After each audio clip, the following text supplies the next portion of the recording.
YouTube, what it do? It's your boy Black Couch Booking back with another video, and today we're gonna do a fantasy booking video. How WWE should book Jade Cargill. Obviously, I just dropped a video on my thoughts and opinions on her joining the WWE. If you haven't checked that out, please check it out. Like, comment, subscribe. If you're new to the channel, welcome.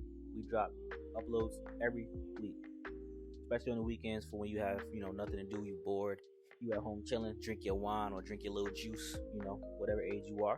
But let's get right into it, man. So, if you didn't know, I'm very happy with the signing. I think she can really develop in the WWE, and I think that the WWE has a great chance to correct a lot of mistakes with just this one signing so far.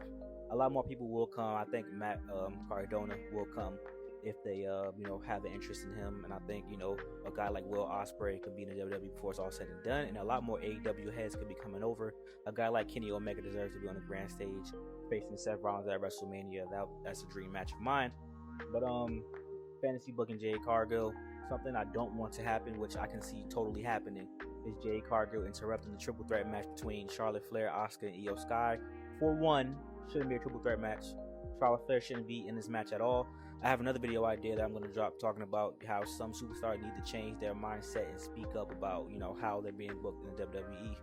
But I think that Charlotte Flair shouldn't even be in that match. It should be Io Sky versus Asuka, and WWE's afraid that that's not like a premier match. They want, now that TKO Sports owns WWE, they're gonna want to do things that's gonna be the money makers. It's good because they're gonna be bigger matches, but that's unnecessary. We don't need Io Sky versus Asuka versus Charlotte Flair. Where did Charlotte Flair come into the rivalry?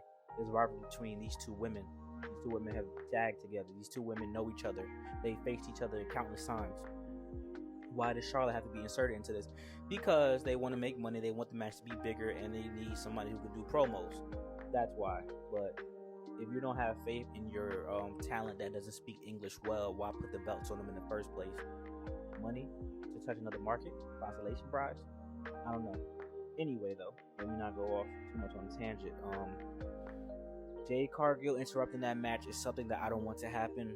I think if you really want to build her up to be a real mega star, they're gonna probably just put her on the main roster. But I think an NXT run wouldn't be bad, just for 1 year. Have her become the NXT Women's Champion. Have her feud with Tiffany Stratton. Have her feud with Roxanne Perez. Have her feud with the Gigi Dolans, with the Kiana Jameses, the Nikita Lyons. I think those would be great matches to build. And she could even have a little posse like a Lash Legend and Jakara Jackson on NXT. You don't have Toxic Attraction anymore. You can make something new with Jade Cargill, Lash Legend, and Jakara Jackson, because them in the metaphor is dumb. Especially since women's tag team wrestling is being taken seriously on NXT like it used to, in my opinion. But you can do something like that, but don't make them her minions. Make her actually like be a leader of the group and actually doing great things, because it's gonna lead into her being able to learn how to tag team on the main roster. And my biggest suggestion in this video is 2-woman power trip. Jade Cargill and Bianca Belair team up. And I know a lot of people don't agree with me, but listen, let me explain my idea and the reason why I think this should happen. Montez Ford and Angelo Dawkins, they're heels, whether you like it or not. Street Profits, Bobby Lashley, that's a heel faction. The Hurt Profits are heel. They're not face.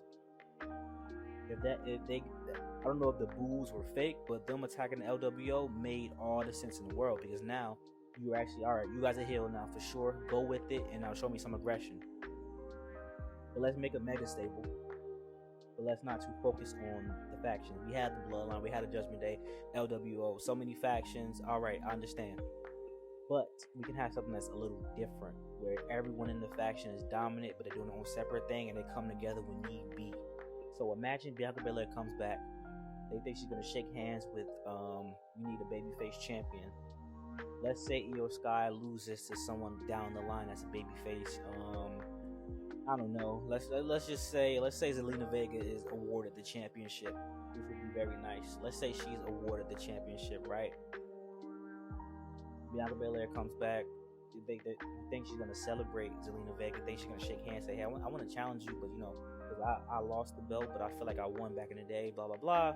She turns heel, attacks Zelina Vega, and that contributes to the LWO and the Hurt Profits feuding, which is great because that gives us a reason as to why she would do that.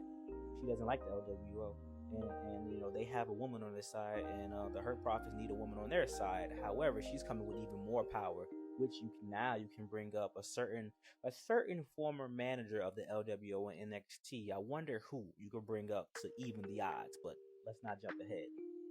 Then, you introduce Jade Cargill to the group. Bianca says, hey, I've been training with her in the Performance Center. She's great. She's amazing. And she means business. Our business. A little nod to the Hurt business. With that being said, you can actually finally have a genuine tag team that you can build up organically. Kaden Carter and Katana James. They are the most genuine tag team. And Alba Fire and it's Ladon. They're the two legit women's tag teams.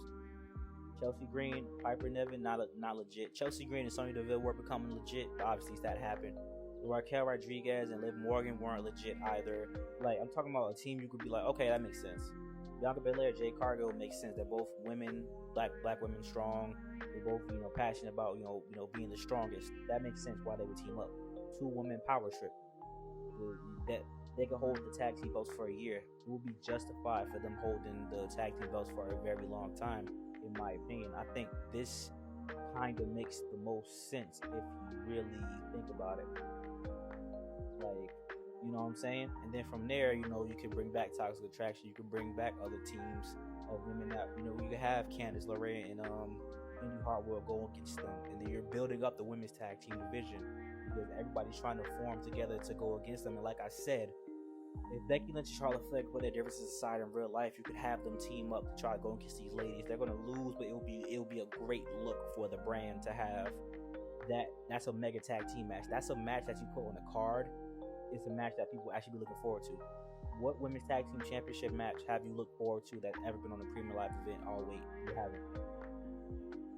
Besides the elimination chamber, where the Iconics won. The most matches you look forward to were when Sasha Banks and Naomi won, Sasha Banks and Bayley won, and when the Iconics won. After that, you really didn't care. Think about it. You genuinely didn't care. The NXT Women's Tag Team Division was on fire before they killed it. The NXT Women's Tag Team Division was on fire. Way better than the main roster. Jade Cargill is people are commenting Jade Cargill is not meant to be a tag team star. Well, I hear you. But that's irrelevant because she would still be a megastar in her own right. Because look who she's next to: Bianca Belair, Montez Ford, Angelo Dawkins, Bobby Lashley. Look who she would be next to. That would alleviate everything else. You wouldn't have to worry about her being, she's just a tag team star. First of all, no one says that about the people who are real stars. People don't look at Finn Balor and say he's a tag team star. Damian Priest, Kevin Owens, Sami Zayn, just because they had a tag team belts. Randy Orton was a tag team champion with Edge.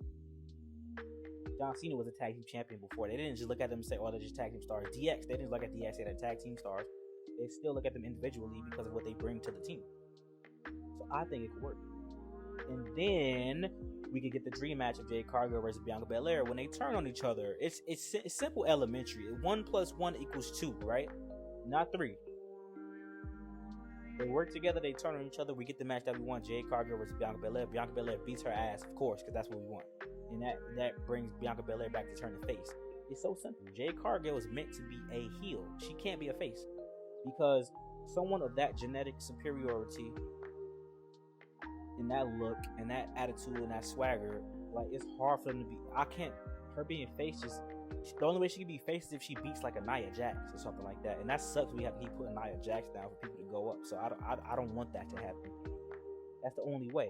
Even Nia Jax coming back and going against Rhea Ripley is dumb because Rhea Ripley is the heel in the situation. But who are they gonna cheer for? They're gonna cheer for fucking Rhea Ripley just because she's going against Nia Jax. Nia Jax has to be the heel because of her history. But Rhea Ripley's already a fucking heel. You know what I'm saying? It just kind of doesn't make sense. So, as far as fantasy booking goes, fantasy book that new stable, fantasy book the women's tag team championships, then fantasy book her versus Bianca Belair, and then you could have the Jade Cargill versus Becky Lynch's, the Bailey deserves big matches versus Bailey versus Charlotte Flair. If she has to win some of those, her beating Bailey, okay. Her beating Becky Lynch, okay. Her beating Charlotte Flair, I don't know. I don't know if they would let that happen. It would have to be like a 2 out of 3 type of thing where she gets one, but Charlotte Flair beats her twice. Because at the end of the day, Jade Cargill is green a little bit when it comes to WWE, in my opinion. She's not green as a wrestler. She's fought over 50 matches, obviously. But she's green in the sense that she just had to get used to the WWE system, the WWE machine. We got to see if she's gonna have botches. We got to see how everything's gonna go. The presentation's got to be everything. But I'm interested to see what happens next. That's someone who always wanted to sign with the WWE. When I first seen her at AEW, and I found her on Instagram. I didn't even know she wrestled on AEW until I seen that. So it's crazy. But like, comment, subscribe. Let me know what you guys think. I have one more upload for you guys tomorrow, and I think it's gonna be a good one. I'm gonna talk about some real stuff with these WWE superstars to actually talk about how they need to change their attitude towards certain things. But like, comment, subscribe. Let me know what you guys think. Peace.